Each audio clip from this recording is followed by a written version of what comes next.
Hello, everyone. This is Derek Taylor. This is your lecture for this week on the wars of religion, and the lecture which will lead into your first assignment, your essay on whether or not you think the wars of the religion really were religious wars or not. So let's get into this, because we're talking about the religious wars, the ones that follow on consequence, at least to a certain degree, the Reformation in the 16th and 17th centuries. We're going to talk about this because this is usually seen as one of the founding causes of the modern world, right? What you probably heard it in school was there were these awful religious wars that led to exhaustion in the 17th century, and then the Treaty of Westphalia in 1648 led to the building of secular states. That's the usual sort of way of thinking about this. Here, we're going to talk about this a little bit differently, from the perspective as much as we can of early modern people and talk about it. And I'm going to present it in a way that basically I'm going to argue against that is the burden of this lecture, and talk about this in terms of a little bit of the historiography, but a lot of what it meant. What's a religious war? What does that mean? And how does it relate to? Because again, we're studying early modern Europe, the making of early modernity. So how all these things play together is kind of important. Now, the first thing is that there's a problem when you talk about a religious war with just definitions. The term religion among scholars is notoriously difficult to get any agreement on. Religion can mean a lot of different things. And so there's a problem when we talk about religious wars. What do you mean by religion? Different peoples might hold different things to be religious that might not encompass everything that you mean when you say something like religious war. And so that's one problem of definition. The other problem of the definition, we'll get to in a second, has to do with popular ideas of what a religious war is like. That the people who go into these wars are somehow, that the real explanation for it is people are all just sort of crazy people. Only crazy people would fight a war for religious reasons. This is something that I think, we'll get to this in a moment, but this is something that bothers me about this, because I know a lot about the early modern period. It's my specialty. But that's usually the popular image I'll show you in a second. And then finally, when we talk about definitions, is that we, up until very recently, last at least 150 years or so, this has seen religious wars as one of the founding, myths of secular modernity. The European world was once religious. What got it out of that was these awful wars, which fed into a progressively more secular society. And of course, by the way, in terms of actual practice, that's totally true in modern Europe.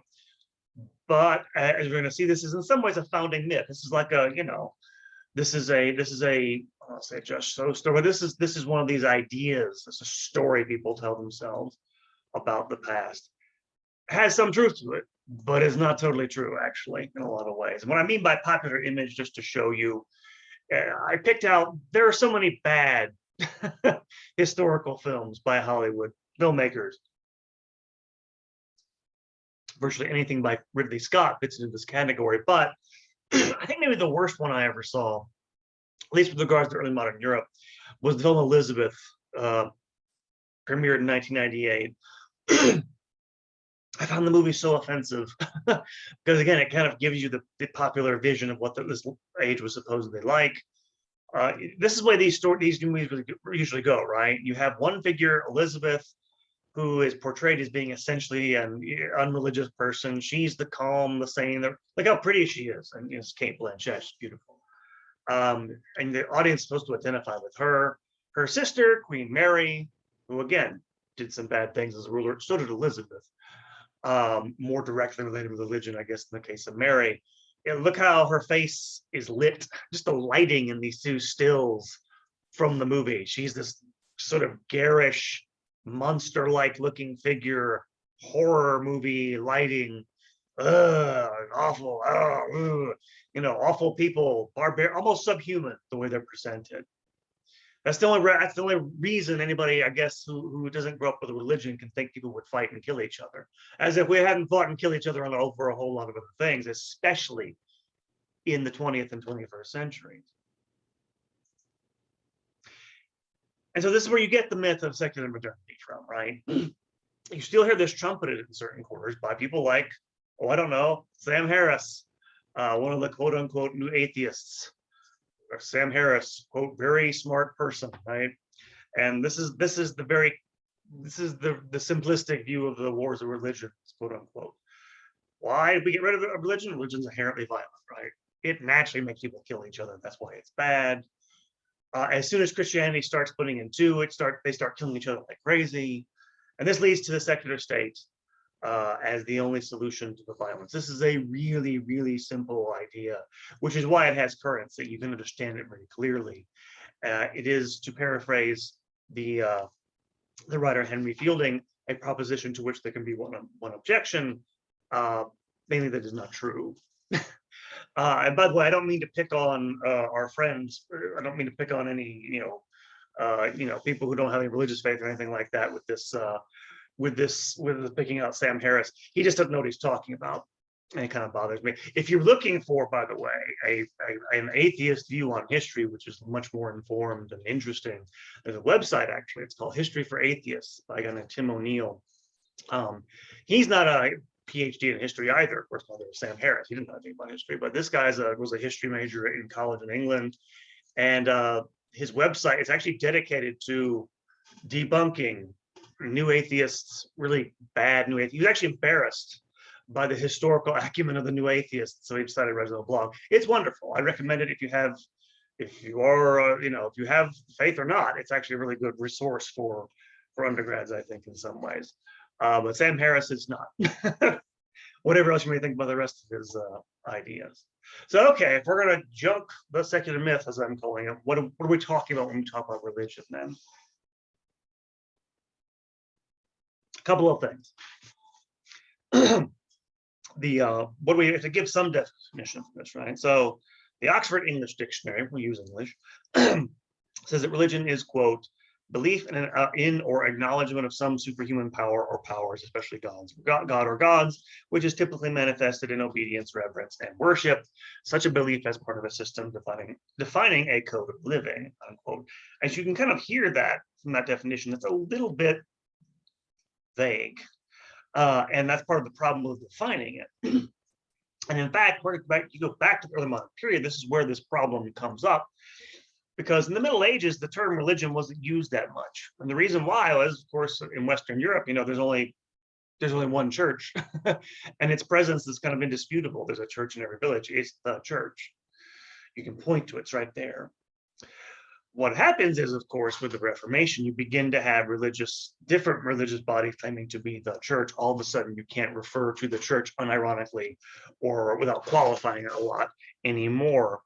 And so the idea of religion as encompassing religious practice in general, to sort of, even among Protestants, they can't identify the church, right? So this leads to the idea of faith being very contested. And this is kind of an indication that, at least in the English-speaking world, the term religion becomes much more widely used. But it's also, of course, the case that it comes out of this conflict where it's no longer an uncontested thing that you can take for granted.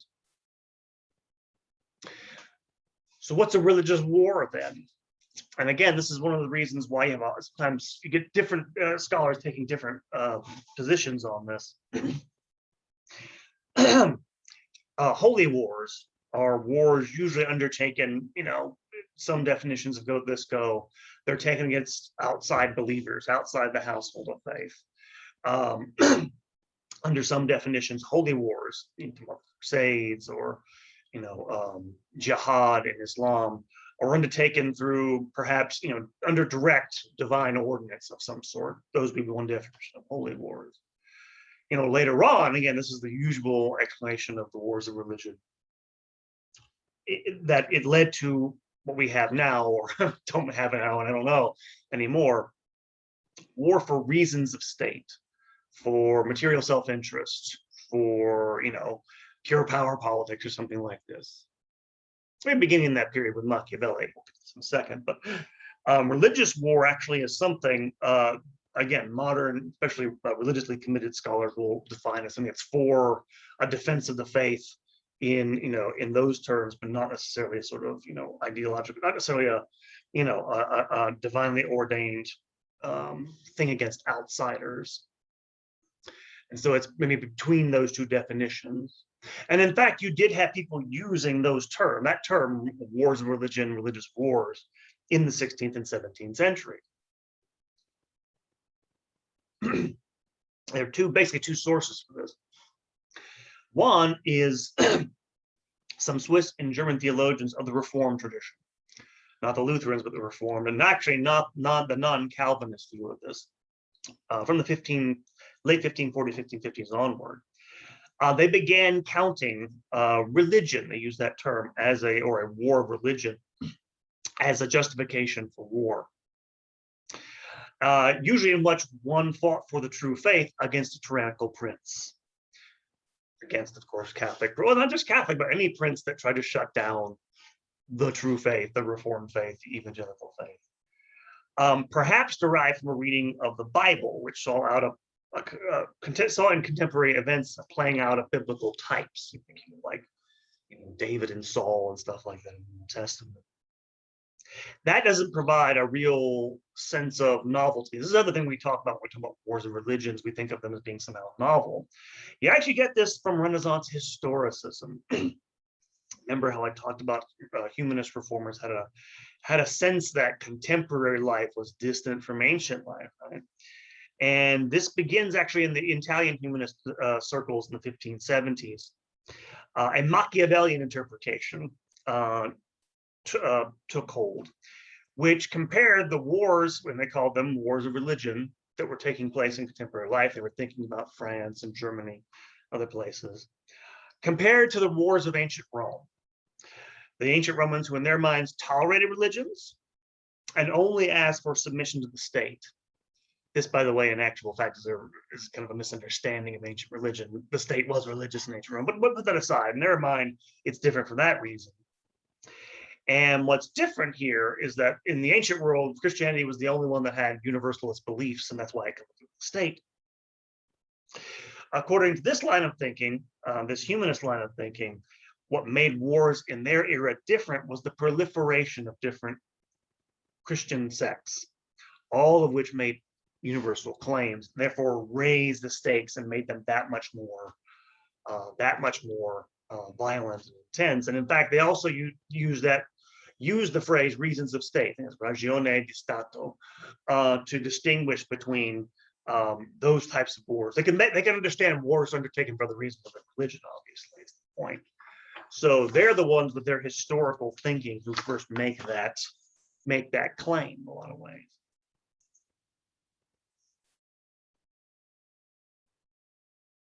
Now, one of the things we're going to see here, as we get to talking about some of these actual conflicts,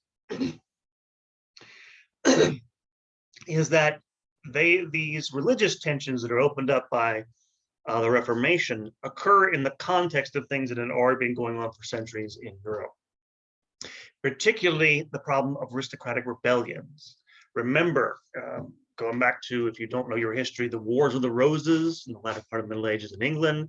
This is when you had different noble houses in England who both had claims to the throne, basically turning the throne of England into a political football for decades on end. This happened to a lot of other countries. In the Middle Ages, aristocrats can have their own armies because it's still a feudal system where they're supposed to raise troops to the king. Of course, they can raise them for their own purposes, and they do. Now, something I'm going to talk about in a couple of weeks, when I talk about absolutism, is that the Reformation sort of is combined in with this aristocratic, impulse to rebellion. And this gives impetus to theories of royal absolutism, because the claim is going to be increasingly made by monarchs that only they alone have a right to rule by divine sanction, divine right, in order to sort of put down these rebellions. And this is part of this whole process is going on before the Reformation. I need to stress this. This stuff is happening anyway. The Reformation just makes it a lot more urgent. And so by the early 1600s, before then actually, dynastic rivalries will combine with what's sometimes called the confessional state. I'll come back to the confessionalization thesis here in a moment. This is the idea that states are they're adopting literal confessions of faith and making their subjects conscious of them and making them consciously adhere to them in a way they never did in the Middle Ages. You didn't need that Middle Ages because everybody was at the same religious faith. It's like, it's just by custom or habit that you learned, you picked it up. But now that there's a rival out there, that's the wrong faith, you have to self-consciously instill that into your subjects as a monarch. And so rivalries between the states can come between each other. But as we're going to see, you're going to have the same dynamic going on within confessions as well. So it's not a straightforward, throw religion to this. It does make it in some ways. But I didn't mean to say for a moment that myth of secular modernity was totally false. Didn't say that. I said that version I gave you was very simplistic. You can say it's a straw man, but I've heard people say stuff like that. But still, partly it has some truth to it. It does get in there, but it's much more complicated than that way of thinking makes it sound. And finally, just to give the devil its due, of course, is that, yeah, there are plenty of wars in the Reformation era. I'm counting, I think, 7 here that have something to do with religion in one way or the other. We talked about the Peasants' War last time. The appeal of that, peasant rebellions were common in the Middle Ages too, never for ideological reasons, but in the case of the Peasants' War, they appealed to Luther's ideas. The Schmalkaldic War I covered last time, where the princes of Germany, the Protestant ones, fight with the emperor, leads to stalemate. You also have a couple of rebellions that are fueled by this, reformations that are fueled by this. One is the Scottish Reformation. I thought it's clunky. The only thing I could call it was the Scottish Reformation Rebellion. This kind of goes back to, and this would be a theme among some of this here, is that it goes back to dynastic problems in these places, in these countries, because in the 1540s, the King of England died. He left behind him a daughter, an infant daughter. And so there's a regency. A regency is when the crown or ministers of the crown or the Queen Mother sometimes takes over and rules the name of the child. This happened here. And what was happening anyway, again, decades before 1559, this happens. Scotland was still a Catholic country at that point. Their church it had its corruptions, but it also was absurdly wealthy. It was wealthier than the monarchy in Protestant, in Scotland. And so you have the same process of lands becoming secularized, passing over into especially hands of noblemen before the actual Reformation in Scotland, several decades. But what happens is James, the King of Scots, had married into French dynasty, King of France, and it came to be dominated by French advisors after his death. Mary of Guise becomes the sort of dominating force of the Scottish court, and of course the Scottish nobility didn't like this very much, and so all this gets caught up in the Reformation there. Anti-French feeling combined with Protestant preaching. There's been Protestants sort of underground for the better part of several decades. By 1559, in that year, this leads to a revolt when reformers themselves took up arms to forestall Mary of Guise, was trying to put them, get rid of them, basically. And what happened to sort of make this revolt work, by the way, and this is another theme of this lecture, is not just religious war, foreign intervention. The Queen of England, those were the first, sent troops to check French plans to put down these reformers. Next year, Mary of Guise dies in June without royal sanction.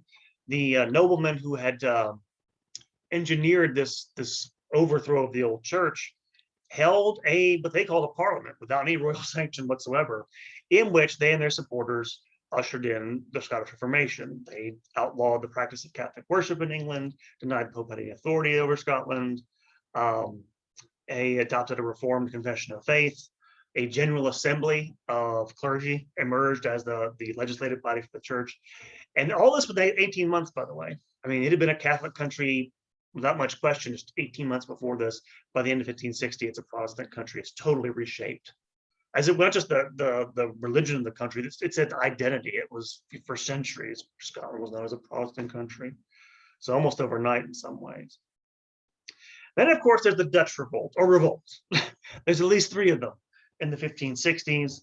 This, I mentioned last time, began with partly with Dutch nobles who were getting tired of Habsburg rule, Spanish Habsburg rule.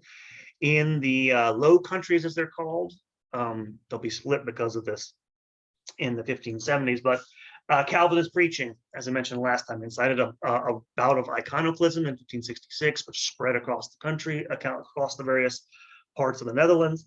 In 1567, the Spanish suppressed this initial revolt, but by 1569, but it would followed by 2 more revolts, spearheaded by the northern Low Countries, the northern provinces of the Spanish Netherlands, which eventually in 1579 would form the Union of Utrecht. And this, they would establish the United Provinces of, Zealand, all other stuff. The country we know as the Netherlands today, the Dutch, Protestant by tradition, whereas the southern provinces remained under Habsburg rule, remained majority Catholic. That's today the nation of Belgium. And so by 1584, you've had the split because of this in the Netherlands. The last 3, however, we're going to talk about here today, because they're probably, well, 2 of them you definitely probably heard of, maybe under different names. The French Civil Wars, which I'll get to in a moment, a period in which, again, the monarchy was very weak. You're going to have fighting between the various dynastic figures, which devolves into religious conflict. And in fact, I'm using the term French Civil Wars for a long time. I think many places they still do call these the wars of religion. That's specifically where that phrase is originally replied to, is the French Wars of the 1560s up to the 1590s. Under the influence of Marxist historians in the 80s and 90s, started calling it the French Civil Wars. I'm going to use that phrase, even though lots of different other phrases you can use, as we'll see. Then the 30 Years' War, which I know you've heard about in high school, must have. This is the war in the Empire in Germany, from the 16 teens up to the 1640s. Devastate. This is usually the capstone of that secular ideal about what happened in the early modern period. And then one you probably haven't considered, which I want to include here, is not sometimes and not, although it has, as you're going to see, big time similarities between these and the previous 2 wars. This, including the British Civil Wars. Again, this has also had several names according to the historiography of those events. It used to be called just the English Civil Wars because it deals with the English monarchy, but it involves the Kingdom of Scotland and Ireland as well. And sometimes it's called the Wars of the 3 Kingdoms. I'll call it the British Civil Wars because you have 3 different polities that are all enmeshed, all fighting amongst each other. And as you're going to see, religion has a lot to do with this as well, although, is it a religious war? That's what we're trying to talk about here. Try to get you to think about these issues in this manner. Let's get to the French Civil Wars then in the 1560s. Need to do a little background on this for a second. So as I go through this, what we're talking about, this is religious division in 1560 in Europe. You can kind of see again, things have been divided. Northern Europe, a lot of Scandinavia, British Isles here, German states here, Austria, mixture in the east, and then you're going to have pockets, as you're going to see, of France, more or less controlled by Protestants. So again, that's the breakdown here. Come to a couple of other maps of the religious divisions in France during the Civil Wars. Again, you can kind of see how much of the country, that pink or purple bits there, are controlled by Huguenots. Huguenots is the French name for Protestants. And then disputed territories and everything else is French. That's a lot of territory to be disputed.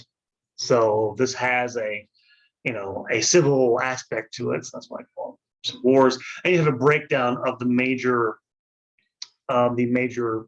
acts of warfare here. You can kind of see where most of the fighting actually will take place in the eastern parts up here, less down here, a few major battles down in the Protestant areas under Huguenot control.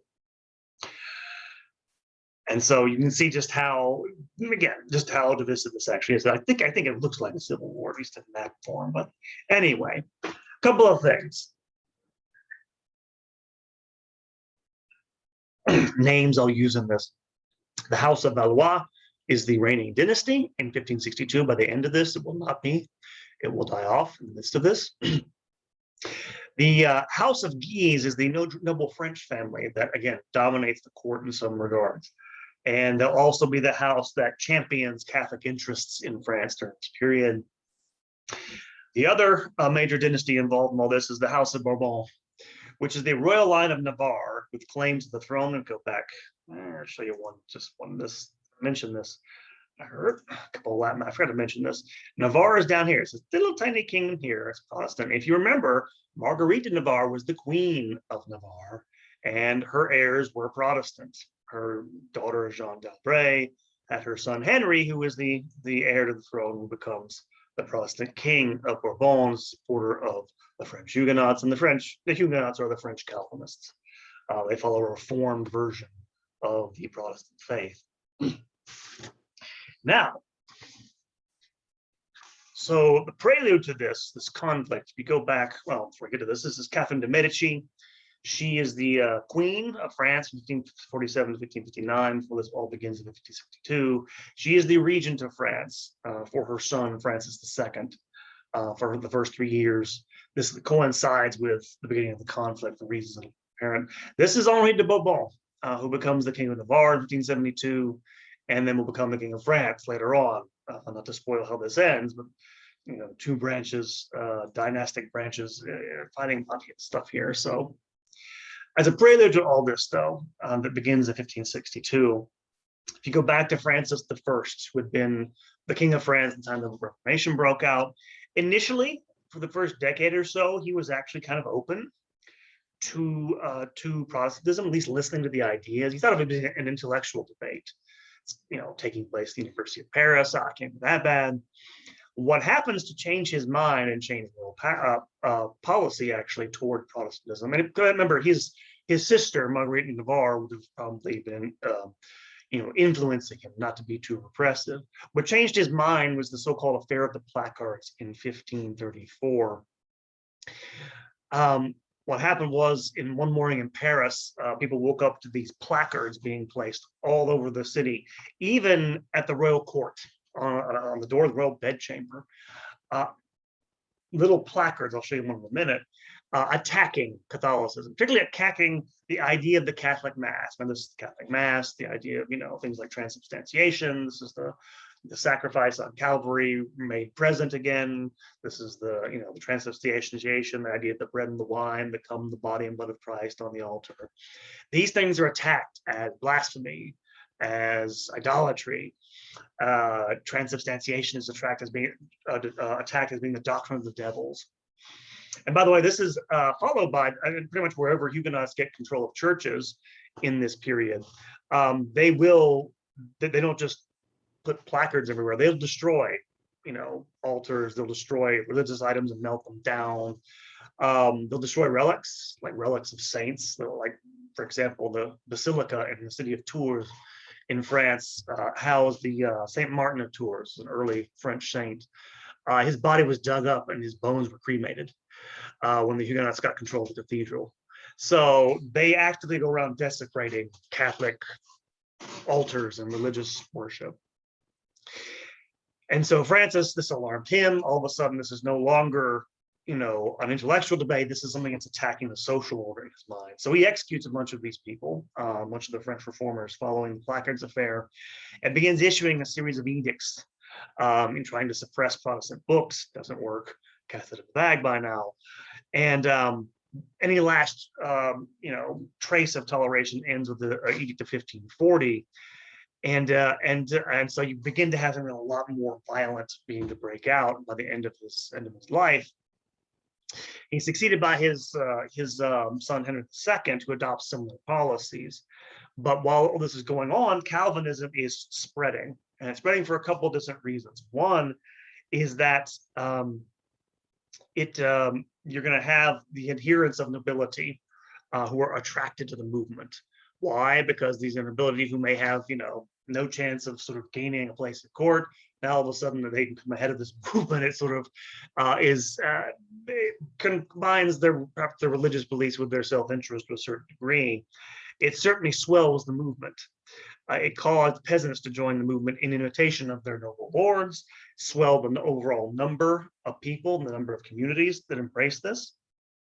And it also brings a new military element into the Calvinist communities of France. Under their leadership, all of a sudden, secret religious meetings will become mass public gatherings in which they're too big for the king's forces to suppress in certain areas. We're talking upwards of 20,000 people. Remember, that's not a mass gathering. It's like a friggin' army, which it is. They had their own armies. Plus the administrative structure of these Calvinist communities, because they're modeled off of Calvin's Reformed Church of Geneva. So they have a very, well-formed structure in place. Transforms them into a military organization overnight. These are almost like militias, in a way, to a certain degree. These Protestants, they'll ultimately be headed by a man named Louis de Bourbon. This is the Prince of Condé, the French side of the House of Bourbon in France, and who becomes literally calls himself the Protector General of all the churches in France. Thus, putting the prestige of a noble house, which has royal bloodlines, behind the Protestant cause. And so this, of course, fuses that whole, long-standing medieval custom of aristocratic rebellions with the Reformation in France. And what's going to happen in 1559 with the death of Henry II is that, again, he's going to leave his heir, Francis II, behind. And so you're going to have Catherine de' Medici, the widow of Henry II, becoming regent in 1516 for her son, who's going to have a decisive influence over these sons who eventually become king, all of whom are really inept, to say the very least. And so this makes for a lot of confusion about what's going on in the provinces, because it means that local officials were never confident of seeking their authority in an effort to curb the growing threat from these Huguenot communities. And in fact, as you're going to see, Catherine makes efforts to actually reconcile the Protestants. This is what leads us into the actual wars itself. This, by the way, is a depiction of one of these printed placards that were placed on doors in the 1530s. This says basically true articles on the horrible, grand, insupportable abuses of papal mass, and goes on to give you several reasons why it's idolatrous and so on and so forth. Though this comes to a head in 1562 when the Regency government tries to issue an edict which makes concessions to Huguenots to dissuade them from rebelling against the monarchy, allows them to worship publicly outside of towns and then privately inside of them. Now, what's going to happen is this enrages the House of Guise, members of the House of Guise, who are the Catholic champions against all this. They don't want toleration with these Huguenots, and then memorize they're heretics, they're this, they're that. And so what happens in 1562 to set all this off is in a place called Vassy, a faction of the Guise family's retainers attacked a Calvinist service in the town of Vassy in Champagne and massacre every one of them. In fact, they kill most of the residents of the town as well. So there's this massive bloodshed that breaks out about all this. So that's the first blow. It doesn't lead to warfare right away, but it's the first sign of bloodshed and what becomes like a blood feud. And in fact, anti-Protestant massacres of Huguenots at the hands of Catholics will continue occasionally in cities such as Rouen, Orange, and Paris. And matters at court are more complicated because what happens by the 1570s is King Charles IX begins openly allying with Huguenot leaders, especially the admiral, head of the navy, a man named Gaspard de Coligny. And so you're having real serious tensions within the court, not just outside of it in the hinterlands. And the Queen Mother, Catherine Medici, becomes increasingly fearful of the unchecked power wielded by Coligny and his supporters. You have to remember, the Huguenots had their own armies, so they're naturally fearful of this. It also becomes clear that the Huguenots are seeking alliances with England and the Dutch. In other words, looking for foreign help to make this all go off. And so what happened was in 1572, this is the massacre of St. Bartholomew on St. Bartholomew's Day, de Coligny and other Calvinist noblemen arrive in Paris for the wedding of the Catholic Princess Margaret of France to Prince Henry of Navarre, the heir to the throne of the King of Navarre, Protestant King of Navarre. So they're trying to arrange a truce by this wedding. And what happens is on August 22nd, an assassin makes a failed attempt on Coligny's life, shooting him in the street from a window. While historians have suggested that his likely assailant, no one's ever been able to determine the source of the order to kill Coligny. People strongly suspect it comes from the royal family. Again, they're getting nervous about their power. They think this is what happens here. And so what happens is, all of a sudden, amidst fears of Huguenot reprisals for this attempted murder, the Duke of Guise and his supporters act. In the early morning of August 24th, they go into his lodgings and kill Coligny and his supporters. They take his body and throw it from a window into the street. It's subsequently mutilated, castrated, drugged through the mud, thrown in the river, suspended on gallows, and burned by a mob of Parisians. And this sets off the series of events we know as St. Bartholomew's Day. For the next 5 days, Paris erupts as Catholics massacre Calvinists. They loot their houses. King Charles IX announces that he had ordered the massacre to prevent a Huguenot coup and proclaimed a day of Jubilee in celebration, even as the killings continued. Over the next few weeks, the disorder spread to more than a dozen cities across France. Historians estimate some 2,000 Huguenots were killed in Paris and several thousand more in the provinces. Perhaps as many as 10,000 people died in the massacres. Henry and Henri de Navarre and his cousin, the Prince of Condé, managed to escape by agreeing to convert to Catholicism. Both repudiated their conversions after they escaped Paris. And of course, this escalates this into a much wider conflict. It provoked outrage among Protestants throughout Europe. And so this sort of leads to all this stuff. And so what happens is you begin to have this back and forth. You're trying to quell all this violence. Another edict is issued by the royal court in the 1570s to try to make concessions to the Calvinists. But things are escalated even further by the so-called founding of the so-called Catholic League in 1576. Again, this is a league of princes, his relations, who controlled the Duke of Guise, I should say, who were loyal to the League.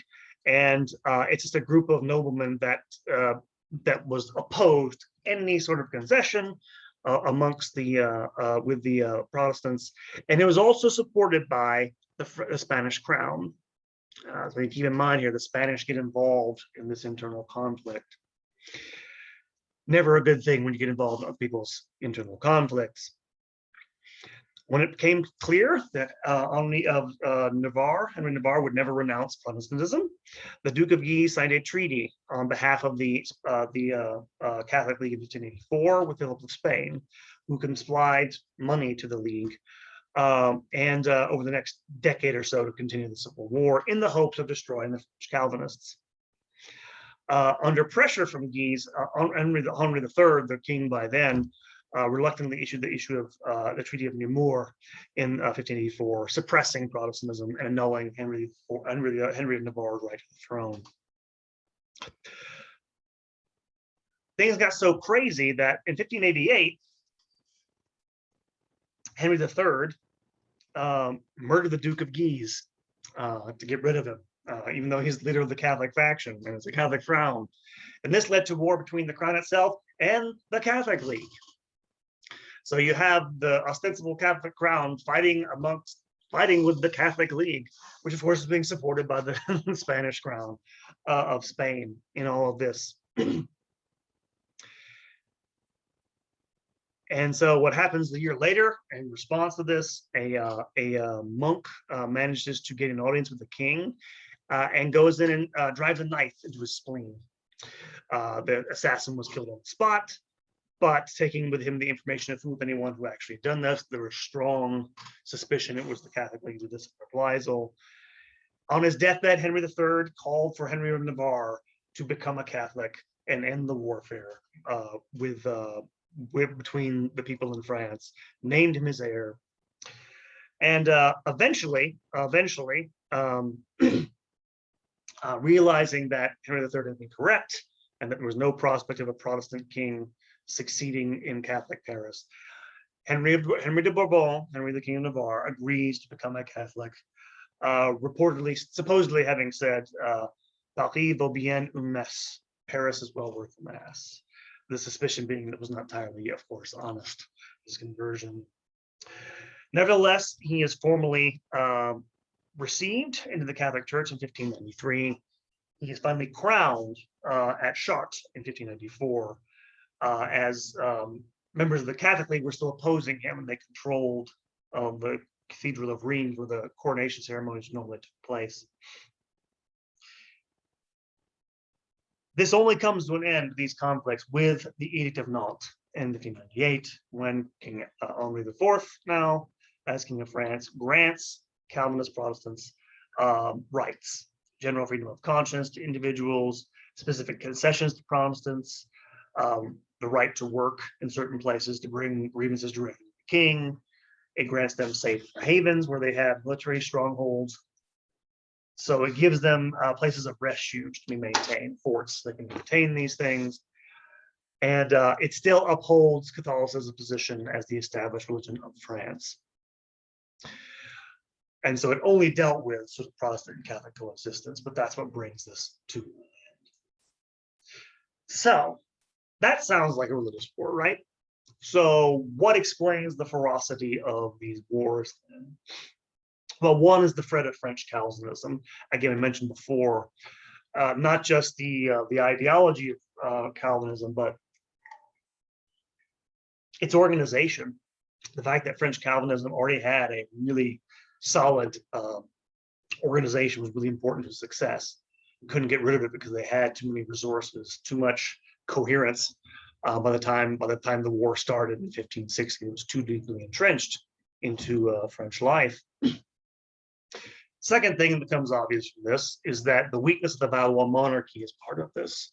Again, having children on the throne is always a problem in a monarchy because it means there's no strong will at the center to put things down. But then just having people who are kind of just weak in the head on the throne, always a problem. So the weakness to contain violence on both sides, definitely part of this. And of course, one of the big things you can see from my depiction of this, the rivalry of noble houses, just how obvious the rivalry that, not just, again, both, the Spanish involving themselves into this, which is the next thing here, intervention of foreign powers, but also the rivalry between houses in France for control of the monarchy, for honors, for stuff like this. This is eventually a part of this. However, and this is where things probably come as close as anything to, in the early modern period, to that secular mythology, is things like the St. Bartholomew's Day massacre, where partly this seems to be covered up. Probably it happened to cover up a really stupid attempt to rid oneself of one's enemies in a more Machiavellian way.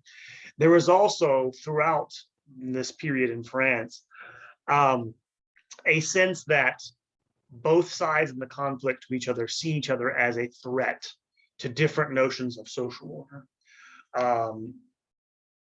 undermining a sacred sense of social order, as being polluting a sense of social order. This is what you get that's what those placards were meant for, right? The affair of the placards. Catholic worship is idolatry. It's poisonous. It undermines the faith of Christ. We have to get rid of ourselves of it, otherwise it's going to destroy us. These Protestant heretics with their whatever, it's the same thing. It's like they're pollution. They're going to poison the true Catholic faith if you allow them to stay. We have to get rid of them. This idea is probably the most direct thing, if you want to say it like this. Now, this is a passage from Mac Holt, who's a scholar of the French Civil Wars. In his words, quote, the motivating force behind the violence of the civil wars was the perception of safeguarding and defending a sacred notion of community defined by the religion, whether that be the traditionally Catholic community of most French men and women or minority community of the saints of the Protestant faith.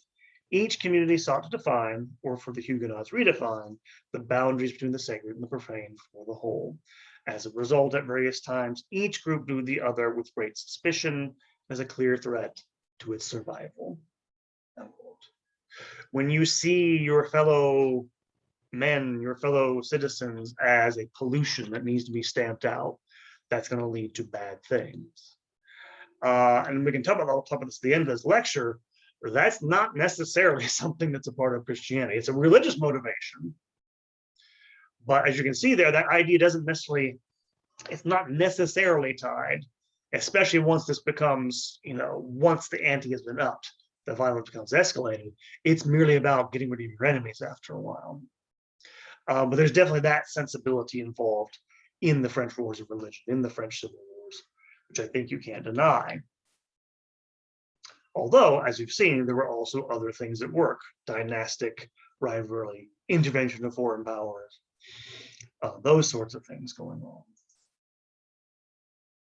Now, it brings us to the next conflict to talk about, the 30 Years' War. And again, this is a kind of complicated conflict. You can kind of see here the breakdown. This is, breakdown some of the major battles. Mostly takes place in the Empire, today modern Germany, but it's the Empire back then. Austria is the Eastern power, the Habsburgs here, Spanish Habsburgs in Spain and Italy, German states, Prussia over here, the Low Countries over here, Spanish Netherlands over here. And you see where these battles take place, mostly in today modern Germany, and most devastating there. One thing I'll note, by the way, is that at the same time these wars are going on, there are other wars being fought in Europe. It's not taking place in a vacuum. That's one thing to note. And it's, well, we'll get to this in a moment. But again, 30 Years' War, just to revisit key terms again. Holy Roman Empire, elected German monarchy in that central part of Europe. House of Habsburg, you have the Eastern Habsburg, the Austrians on one side, and the Spanish on the other. They're related, but they are different entities at that point. They're different developing early modern states.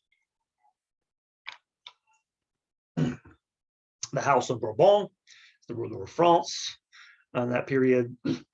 The Kingdom of Bohemia, which let me go back 1 second and show you where Bohemia is in the eastern part. This is Bohemia, this is Prague. And then one you won't be able to see on the map, the other major, Bohemia is a Protestant kingdom in the empire. The electoral Palatinate, the Palatine, the Kingdom of the Palatine, or the Prince of the Palatine, is a Protestant elector. That is, he's one of these princes who elects the emperors. Now, I need to explain all that because remember what the empire was, is you had these princes, which after 1555 are split between Protestant and Catholic. They elect these emperors. And so what's going to happen after 1555 leading up to this is that, and again, I'm not going to go through this, but historians still debate the causes of the 30 Years' War.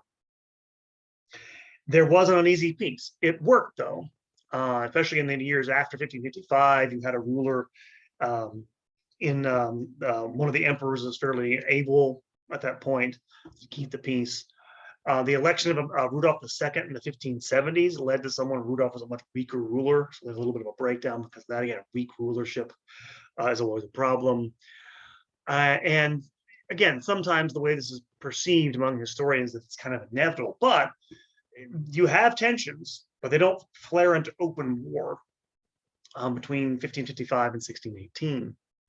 And there are constitutional mechanisms to prevent that. in the empire. For whatever reason, Protestants still bought into the empire as a governing body. They formed, for example, a Protestant League in 1608. Catholics did the same the next year in 1609. Did the princes of the empire, not because they were gunning for war necessarily, but because they believed they could appeal to the emperor even if he was Catholic, and that he would honor the constitutional arrangements that in place. And this is a key thing to note when we talk about this, because the 30 Years' War is preceded by the abdication in 1617 of the Emperor Maximilian II, who is without an heir. So again, this makes things problematic, even though it's an electoral monarchy that would have helped things. And so you have a competition between two princes in the empire.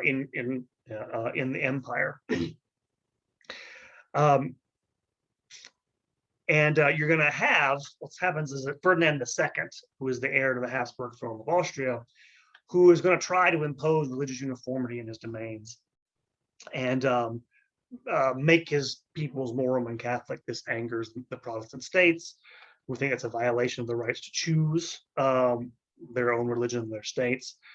And so what you're going to have is that Bohemians then living in the loose dominion of the Habsburg Austria revolt against their nominal ruler, Ferdinand II. What happens is Emperor's representatives sends representatives to Prague in Bohemia and in 1618. And what ensues is the so-called defenestration of Prague. What that means is the Bohemians threw the emperor's ambassadors out the window, literally, which they lived, by the way. They didn't die. They actually just tossed them out of the window, but they lived to tell the story. After this happens, this rebellion begins. The Protestant states there and the Habsburgs begin gearing up for war. The Protestant Bohemians then ousted the Habsburgs from Bohemia and elected the Calvinist Frederick V, the Elector of the Palatinate, as the new kingdom of Bohemia. And what happens is that Frederick takes this offer. He didn't have to, but he took it without, by the way, the support of the other Protestant princes. The Protestant Union didn't go for this. Nevertheless, the southern states, mainly Roman Catholic, were angered by this, led by Bavaria. These states formed the Catholic League to expel Frederick from Bohemia in support of the emperor. They begin in 1619, the war with Bohemia. In 1620, they win a crushing battle at the Battle of White Mountain. They execute leading Bohemian aristocrats shortly thereafter. In the next several years, you're going to have the triumph of Catholic forces in the empire. Bavaria conquers the Palatinate, gets rid of Frederick. Maximilian will assume Frederick's title as elector, his brother. In 1625 to 1628, Denmark, the King of Denmark, tries to intervene on the Protestant side, but the larger Catholic armies of the mercenary leader of Wallenstein, Imperial and Tilly, fight their way to the Baltic coast and crush all Protestant resistance. So that by 1629, it looks like this is going to be the end of Protestantism in the empire. Ferdinand II that year issues the Edict of Restitution, ordering the return to Catholic control of all bishoprics and monasteries that have been secularized, as given to lay hands, since 1552. This, if it had been allowed to extend, would have turned the clock back on the Reformation, basically, in Germany. What turns the tide and makes this not happen is the intervention of all things, the Kingdom of Sweden in all this. Kind of hard to imagine, but Sweden for a brief time was the greatest military power in Western Europe. I know, odd, right? You're thinking of chocolate or something like that from Sweden, but no, or cheese, obviously. No, it's Switzerland, never mind. But Sweden, yes, Sweden, because they had a great military leader, King Gustavus Adolphus of Sweden, in 1630 invades Germany and fights his way all the way to Munich before dying in battle in 1632. And it's his intervention that saves Protestants in the empire. Moreover, and this is the other twist,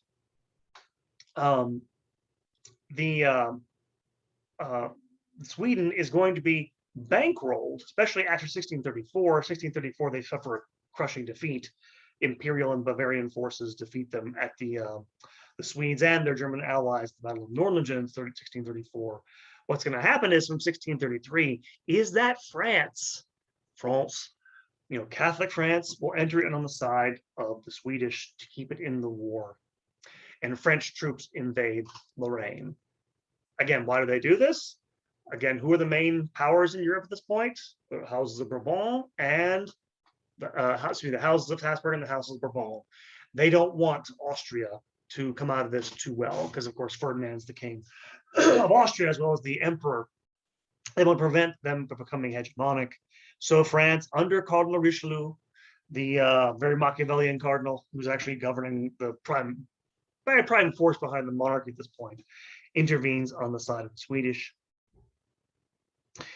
And what happens is, eventually, with the Peace of Prague in 1635, Ferdinand II is forced to weaken the terms of the Edict of Restitution to achieve reconciliation with the Protestant electors in Saxony and Brandenburg. After the war, thereafter the war will eventually, from 1635 on, sort of pivot. It'll be called the Long War, and basically pits Austria and Spain against France and Sweden, even though it continues to be fought on German soil. By 1640, Spanish military power begins to wane as there are revolts back home in Portugal and Catalonia. Spain is a kind of declining power by the 1640s anyway. 1643, Louis XIII of France dies, France dies, and a Habsburg princess becomes regent in France, but France's policy remains the same. Peace talks begin in Westphalian cities of Munster and Osnabrück. And in fact, 1645, the Swedes achieve a fairly big knockout blow against the Imperial Army in 1645 in Bohemia. So by then, by the end of it, you have a pretty exhausted stalemate emerging from the war. And eventually culminating in the Treaty of Westphalia, excuse me, at which all the parties agree on the need for a balance of power. The Habsburgs drop the Edict of Restitution. The Swedes drop the issue of toleration for Protestants in Austria and Bohemia. Calvinists, who had been excluded from the Peace of Augsburg in 1555, gain the same rights granted to Lutherans and Catholics as a result. Christians living in principalities where the denomination was not established as the established church were guaranteed the right to practice their faith in private as well as in public during allotted hours. General recognition of the exclusive sovereignty of each party over its lands, people, agents abroad, etc., is also part of the treaty. So it brings to a stalemate and basically in some ways just extends the Peace of Augsburg is all it did, and leaves that sort of frozen in place.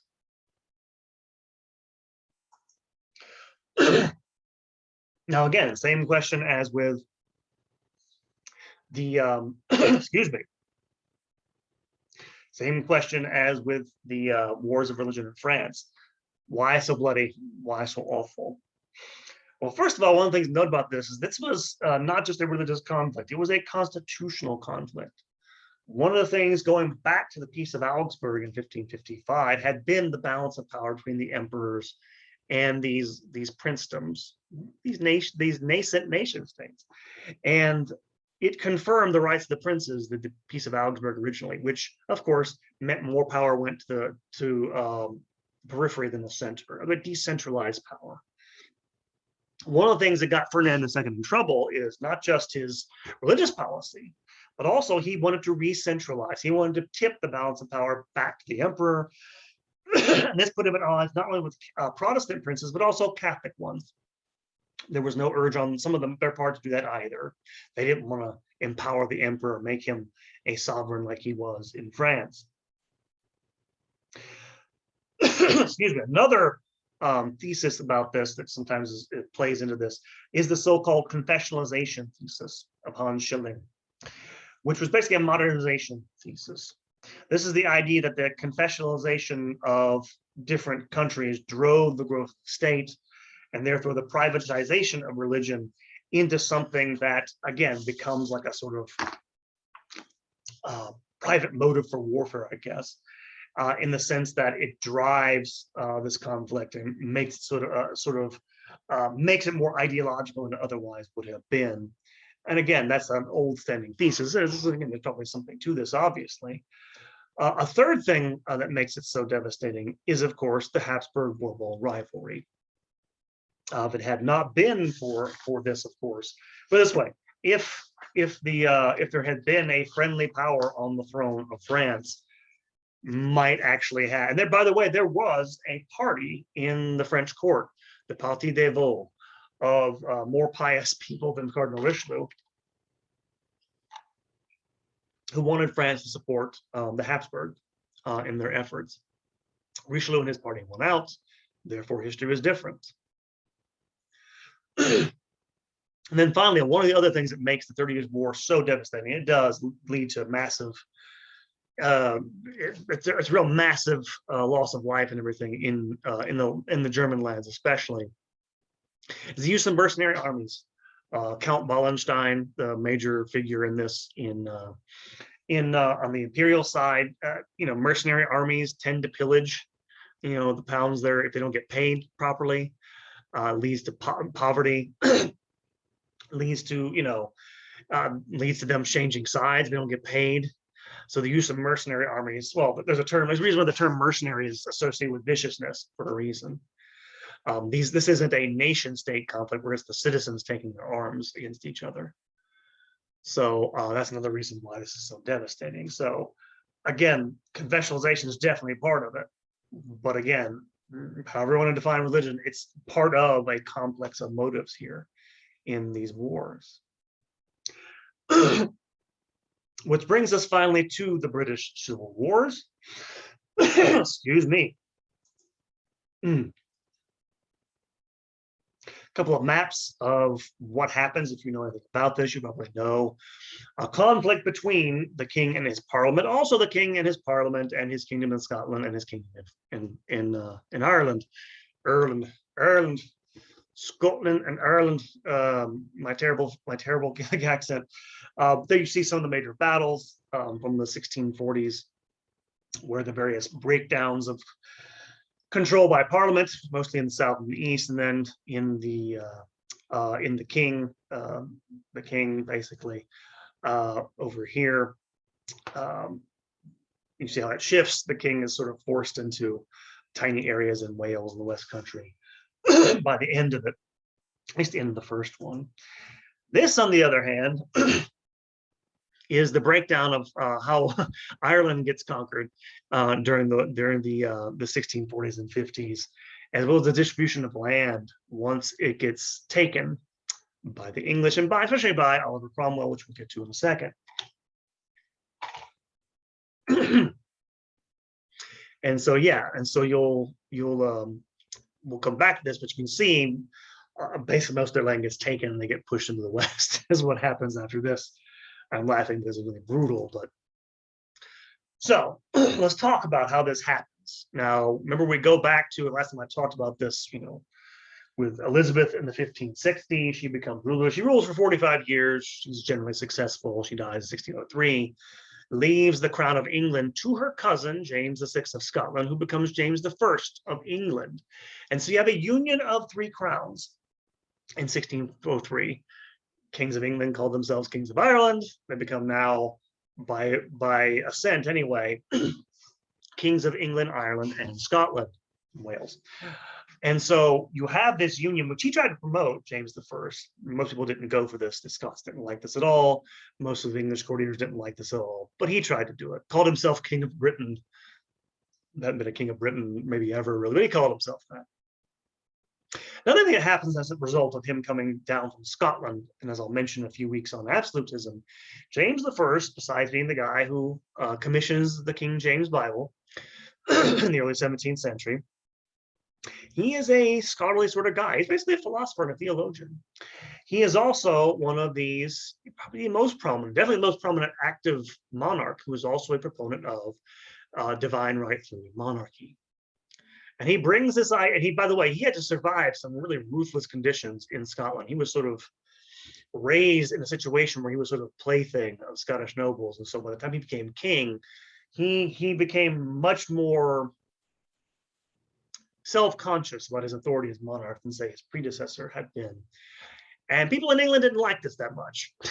He came down to Parliament and started talking to them about the majesty of kings and stuff like this, and using language that was continental rather than British, rather than English, which they didn't like very much. And he had some tussles with his parliaments, in which people like Sir Edward Coke, who was a parliamentarian and a lawyer, began to raise the specter of something called the Ancient Constitution against potential encroachments on Parliament's authority by James I. Now, remember, I mentioned last time, parliaments had been a common thing in the Middle Ages. By the time you get to the early 17th century, when James is now in England, they're disappearing. Why? Because these absolute monarchs want to rule without them. So they just dissolve them and never call them back. What happens is, in France and their places, they're going to find France, Louis XIII dissolves his in 1614, the Estates General, won't get called again until 1789, at the beginning of the French Revolution, and rules without them, and finds other sort. And the only reason you would call Parliament is because you needed money and to tax them, which is why they didn't actually like being called earlier. But remember, in England, Parliament had been made a partner by Henry VIII in the whole process of Reformation. So they've gotten used to being called by the monarchy, and they have a much more developed sense of their institutional identity. And Edward Coke and the rest of the other thinkers, they propose that there are limits to what the king can do because of the quote unquote ancient constitution of England. What is this ancient constitution? It's basically a myth. There'd never been a written constitution or anything like that in England. Instead, they're appealing to medieval documents, things like Magna Carta. Again, Americans think this is this great thing coming from England. Everybody had forgotten about Magna Carta for several centuries. When in the midst of these debates, all of a sudden the opponents of James's policies began dredging it up. It had been something created during a baronial revolt. King John had signed it under duress, and people had forgotten. It gets dredged up by lawyers who want to prevent, parliamentary lawyers want to prevent him from imposing his ideas. Now, the thing is, James I was a fairly pacific guy. He eventually sort of, they came to terms and everything, and he kept the peace. For all of his big talk, he was a fairly pacific guy, didn't like to rock the boat. His son will be different. His son, at the behest of Parliament, actually tries to involve itself in the 30 Years' War. They send troops in the 1620s to try to raise the siege of La Rochelle in France. It's a disaster. His policies, Charles I, a much different person than James is. His policies are a disaster. And in fact, what happens is his minister, a guy named the Duke of Buckingham, is assassinated in 1629. Much to the rejoicing of the public. People are happy. They can't stand the Duke of Buckingham. This was probably his best friend, Charles I, as well. So by the time that his efforts to try to fight on behalf of the Palatinate, and by the way, the Palatinate was involved in the 30 Years' War. Frederick was married to his sister, Charles I. So after this point, he's like, I've had enough. He gets out of the war, and he dissolves Parliament in 1629 with the intention of never calling it again. He's going to try to take England into the realm that other monarchs are going in the continent. And so for the next 11 years, we'll commence what's sometimes called the personal rule, where he tries to find substitute sources of revenue, so he can't call his parliament, doesn't have to call his parliament back. And the key to this, as you're going to see, he fails signally to do, is to avoid major wars, which doesn't work out. But for the next 11 years, he tries to rule essentially as an absolute monarch. Then finally, I had to mention English rule in Ireland briefly. There had been rebellions, rebellion of Tyrone against Elizabeth at the end of her reign in 1590s, early 1600s. It was put down. Ireland was, of course, had been colonized. I'll talk about this next week, actually, in my talk on Ireland. It should be on the English Empire. This is really its first colony before it ever goes overseas. They colonize Ireland. They treat it like a colony. And in fact, in the early 17th century, James will actually invite his Scottish subjects to go settle in the northern part of Ireland. This is where you get Scots-Irish. This is where you get Presbyterian Protestants becoming a major force in the northern part of that kingdom eventually. Dates from this period. And of course, giving them land that had belonged to the Irish. And so there's a lot of tension. There's a vast majority of people are Catholic in Ireland. With the Protestants, the government assessment, the government state church, which makes it the Irish branch of the English state church in Dublin, and then these Presbyterians in the north. So create some potential tensions, does this colonization policy. Now, religion in the three kingdoms. Already mentioned this, but the established church is the Church of England. Remember that after Elizabeth's reign, it becomes kind of this compromised church that in some ways still kind of looks Catholic. It's got bishops.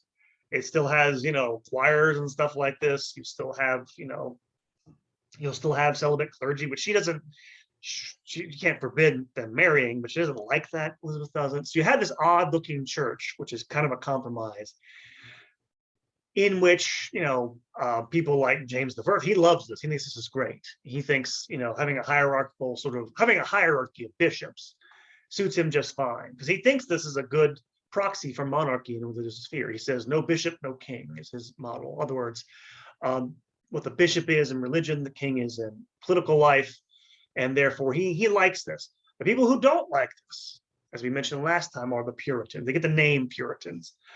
And these are just pious Calvinists. And to them, they have a more, reformed look on this. To them, this looks like, well, hey, you haven't actually gone through with the full Reformation. You still need further Reformation. And in fact, one of the things that James I did to buy off their loyalty was produce the King James Bible. They wanted a more purified translation, one that was freed from any popish ideas, any Catholic ideas. And they created what was essentially a literary masterpiece in the process. But they're there. James makes his peace with them. Charles I doesn't like them at all. And in fact, he has sensibilities that are very, I'll use the Protestant term, high church. He likes lots of ceremony in his worship. He thinks of worship in terms that are, at least for people like the Puritans, too close for comfort, too close, they're not that close, but they're closer than they are to Catholic worship. And in fact, he's influenced to a certain degree. One thing that people are nervous about Charles in the 1630s, he seems like he wants to govern like the French. He has a wife who's French, Henrietta Maria, who is very staunchly Catholic. And he allows her to have her priest to say mass. And so it looks, to the outsiders who don't know anything about what's going on at court, it looks like the king is encouraging popery, that's what they call this in England. Called Catholicism popery in England, in his court. All this is bad juju to the Puritans of the Calvinist vanguard. At the same time, you have a different religious scheme up in Scotland. Remember, you have the Kirk of Scotland. I forgot to mention John Knox. John Knox was the leader of the Reformation back in 1559. The great misogynist, but also a great leader of the Kirk of Scotland. I'm using the Scottish word Kirk, just that's the Scottish word for church. The Kirk of Scotland is what English Puritans wanted. It's a Presbyterian style of government where you have an assembly of clergy, an assembly of elders, of pastors, govern the church instead of bishops. They think, why? They think this is more biblical. You already have an organization there that is freed from any of those popish superstitions that they don't like in the Church of England. It's also fiercely independent. As you're going to see, they don't want the English involving themselves in their religious affairs, which, as you'll see, they do. And then finally, again, you have Catholic Ireland, where the vast majority, of course, of the population worships according to the old faith,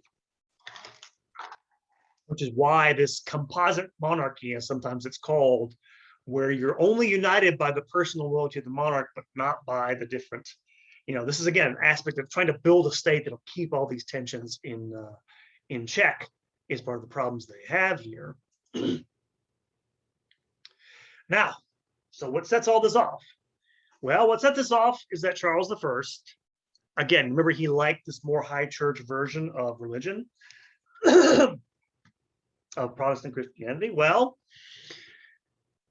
in 1637, in the first so-called Bishops' Wars, he tries to, well, he does two things. One, he tries to impose bishops on the Kirk of Scotland to make it more like the Church of England. They have bishops, of course, in the Church of Ireland in Dublin. And he also tries to impose the English prayer book on the Scots. This is another point of tension, right? So again, in a lot of the Protestant Calvinist minds, worship and prayer should be spontaneous. It shouldn't be prescribed. Prescribed forms for prayer are popish. They're involved in a form of faith they find deficient. Implicit faith, unthinking faith is bad and wrong. And yet Charles I likes the decorum of the English prayer book. It's this beautiful, prescribed sort of prayer services.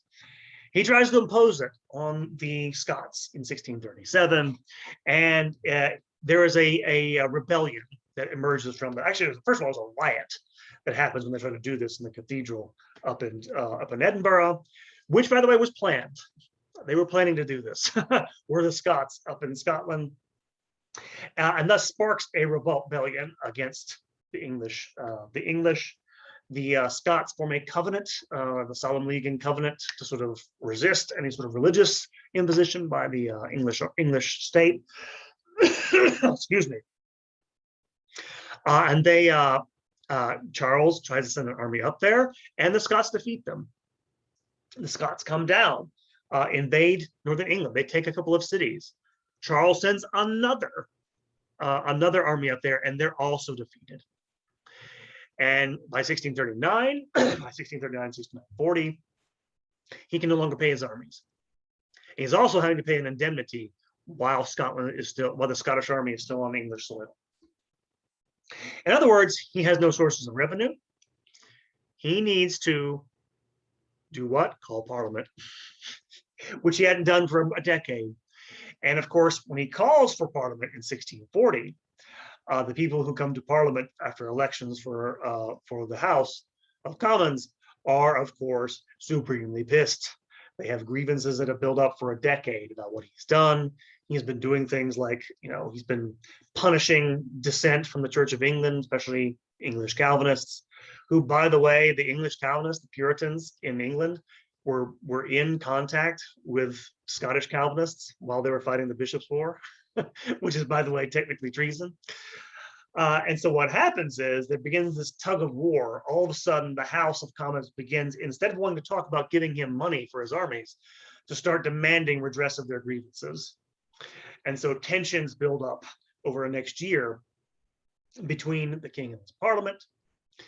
And what happens is, in the midst of all this, is that Irish rebel in Ireland and start massacring Protestants in parts of Ireland. And this becomes kind of the tipping point, because at this point now, things have broken down so badly between the king and parliament that basically he wants to summon an army to go put down the rebellion in Ireland. The House of Commons no longer really trusts Charles, who at one point tries to arrest 5 members of the House of Lords for treason.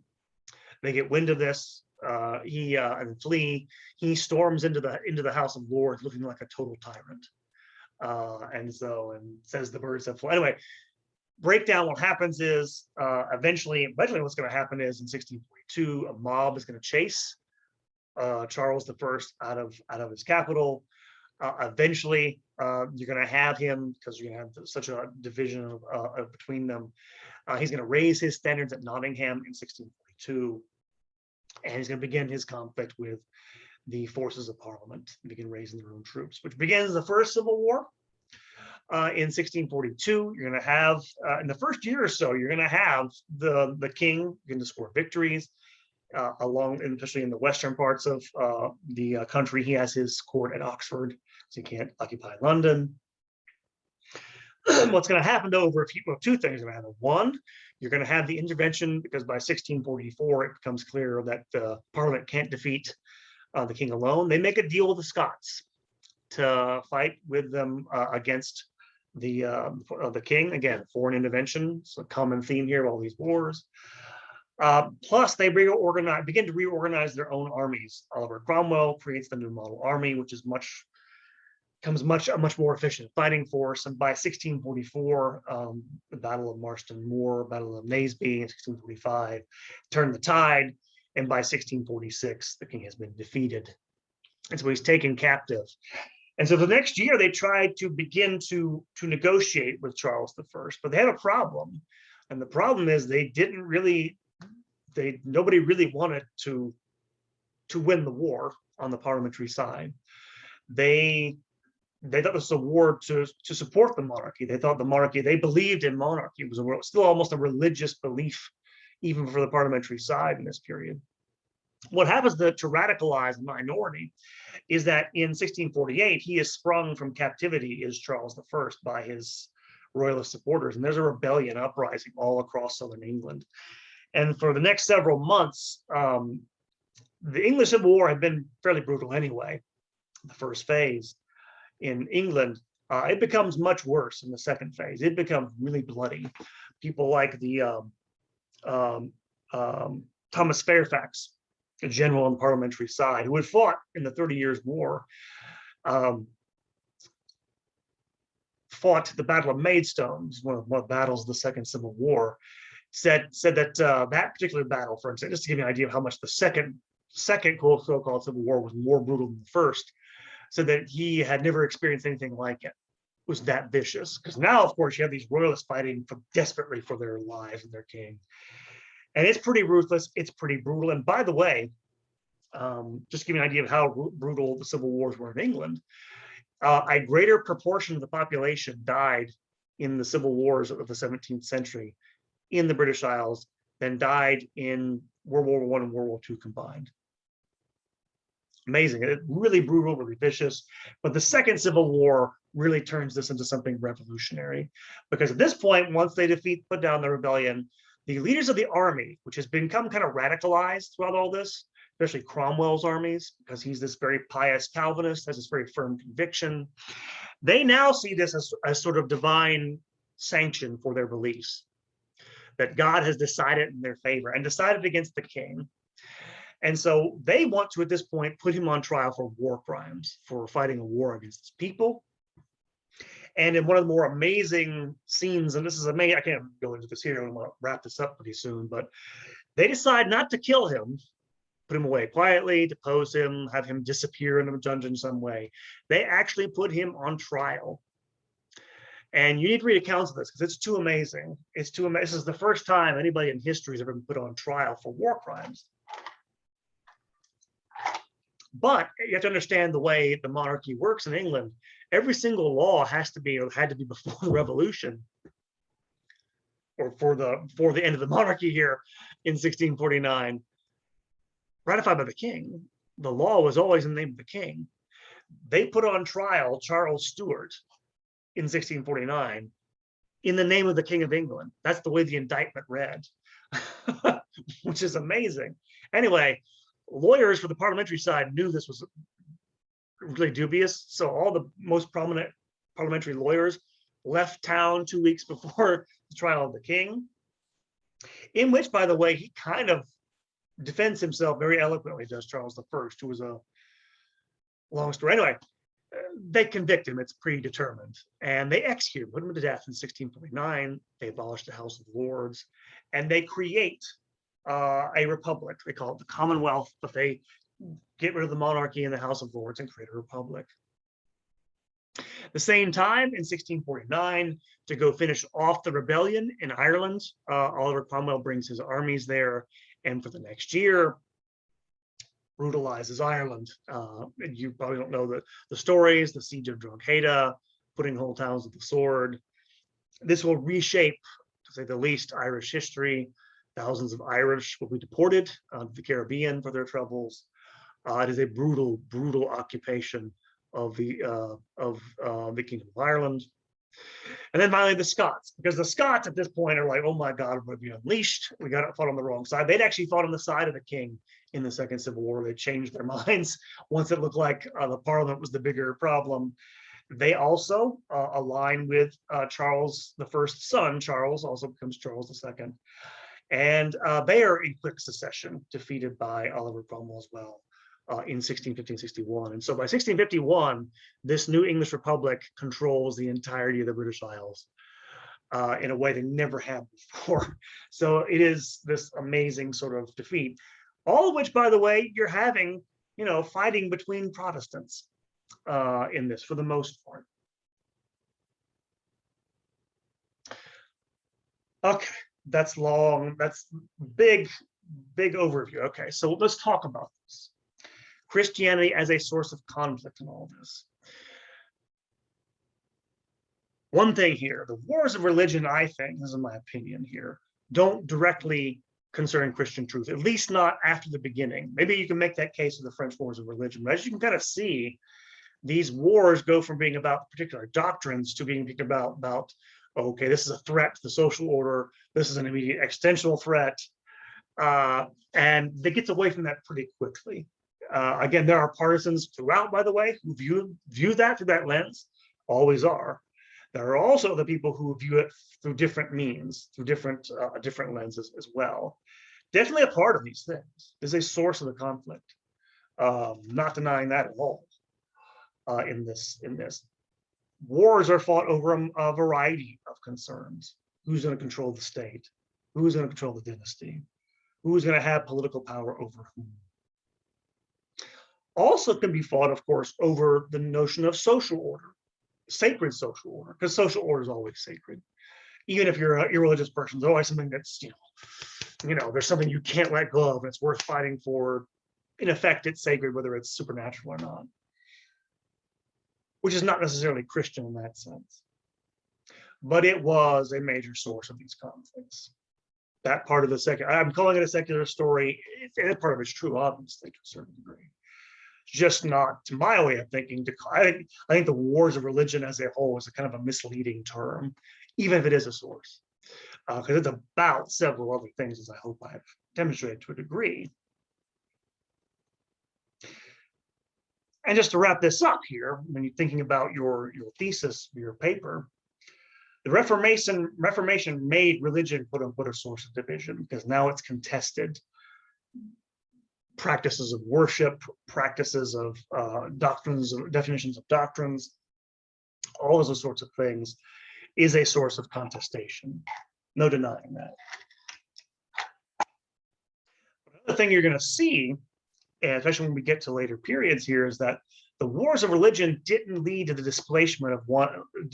replacement of a religious culture with an irreligious or a secular one. It led to the replacement of one religious culture by another. That will be the culture of absolutism, which that's partly what I want to talk about in a few weeks when I talk about both absolutism as a political theory, but also the Baroque, which tends to be as an artistic style actually associated with this. It's not necessarily a secularizing culture. And in fact, what's going to happen at the end of our course with the French Revolution is that the modern secular state, as we understand it, separation of church and state, is formed by the overthrowing of these regimes, which emerge after the wars of the 17th century. And then finally, I hope what you've seen in all this is that state formation is as much a cause as a solution to these wars. The building up of centralized power is as much of a cause to this as it was a solution. Again, I'm not saying that's totally necessarily a wrong thesis, but it's really complicated. As you can see, that's the big thing I want you to get out of this. It's complex. You can still, by the way, say religion is the same. I just want to see what you think, right? Again, the way that the question's phrased in the paper is very either or. It's to get you to take a position, defend it, and think through the consequences of it. You may not like all of them, even if you agree with it on the whole. That's the point, is to get you to think about this and formulate how this might affect your thinking about this historical event. And just finally, a few more general observations about the wars of religion. The motives and justifications for the war were varied. Again, we've already established that. Another thing, of course, that's a problem with this is that religion's sometimes indistinguishable from other factors in that period. Everything's religious in a way to people in the early modern period, at least in the first half. Get to the 18th century, it's a different matter. But in this time period, it's hard to say what's not religious or what can't be given a religious interpretation. Thirdly, Europe, I think, You'll get this in a couple of weeks. Trust me, it doesn't become secular after 1648. Religion still plays a major role in formulating, things like international public policy in European states. Does not go away. And here's the other key thing I want to mention about this is that Europe did not become peaceful when it did become secular anyway. The French Revolution didn't succeed because they managed to convince the monarch to step down. No, they killed him. In fact, we'll get to this. There's a bloody civil war in France while they're having the revolution. They killed lots of people. Secular regimes weren't founded they weren't founded by everybody having a big, confab and saying we're secular now. They founded the way most regimes are, by violence. And in fact, you can even talk about the wars of the 20th century with secular ideologies, which are universal in nature, like the universal claims of religion in the 16th and 17th century, wars of, communist domination, wars of the United States, the last 20, 30 years, wars to spread liberal democracy because you think it's universal. Maybe these things had their roots in this earlier period, I don't know, but they're definitely not religious in the conventional sense of the term. They still also produce lots of violence as well. In any event, that is a lecture for today. Again, get started on your paper as soon as possible. Hope this is helpful to you guys, and I look forward to seeing what you have to say. You got a little from your readings and from the lectures you have. Some should have a lot of background on this. Give me 4 good pages of real serious thought about this. And that's what I'll be looking forward to. So hope you guys have a good day, and hopefully I'll be reading your stuff soon.